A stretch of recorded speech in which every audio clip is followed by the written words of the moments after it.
Palestine solidarity movement বাংলাদেশের আয়োজনে ফিলিস্তিনের গাজায় সংগঠিত শতাব্দীর বর্বরোচিত গণহত্যার প্রতিবাদে মার্চ ফর গাজা শিরোনামে এক বিশাল বিক্ষোভ সমাবেশ ও গণজমায়েতের আয়োজন করা হয়েছে।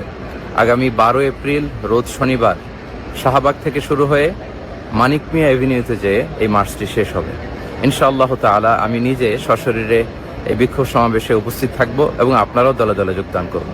মানবতার পক্ষে, ন্যায়ের পক্ষে, গাজাবাসীদের সমর্থনে দল, মত, জাতি, বর্ণ, পেশা নির্বিশেষে সবাইকে এই প্রোটেস্টে অংশগ্রহণের জন্য আমি উদাত্ত আহ্বান জানাচ্ছি।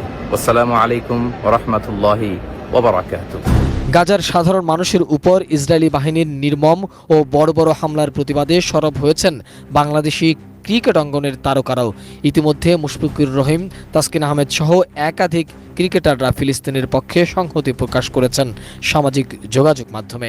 এরই ধারাবাহিকতায় এবার সাবেক অধিনায়ক মাহমুদুল্লাহ রিয়াদ নিজে সরাসরি অংশ নেয়ার ঘোষণা দিয়ে মার্চ ফর গাজা কর্মসূচিতে অংশ নেয়ার কথা জানিয়েছেন।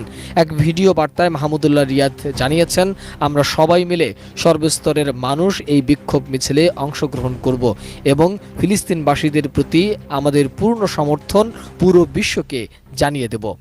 আসসালামু আলাইকুম। আগামী 12 এপ্রিল শনিবার বিকেল 3টায় শাহবাগ থেকে